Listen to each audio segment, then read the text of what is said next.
O Concello de Cambados non poderá levar a cabo a humanización e reforma da Praza de Fefiñáns, polo menos o proxecto completo, xa que a Dirección Xeral de Patrimonio non autoriza a construción dunhas escaleiras que conecten directamente a igrexa de San Bieito coa propia praza, unhas escaleiras que si existían na obra orixinal.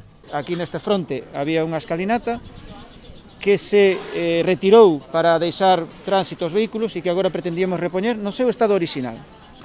Argumenta Patrimonio que, aínda que recoñece que efectivamente non é o estado orixinal, que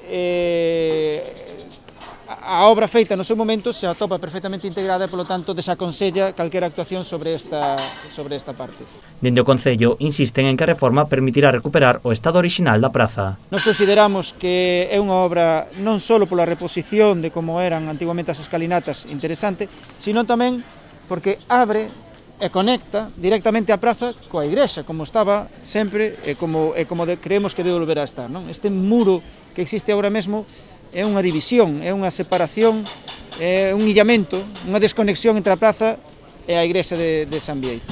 Os concelleiros tamén matizan que a obra permitirá mellorar o patrimonio de Cambados, ademais que sería esteticamente máis acorde á actual praza de Fefiñáns. Esta reforma se fixo pensando no tránsito de vehículos rodados pola praza de Fefiñáns, pero ahora estamos ante unha praza peatonal. Xa vemos que é unha praza chea de xente, unha praza peatonal, e entendemos que esa obra vai mellorar esa peatonalización, digamos, vai fomentar esa peatonalización. A Dirección Xeral de Patrimonio si aprobou o resto de reformas da praza incluídas no proxecto.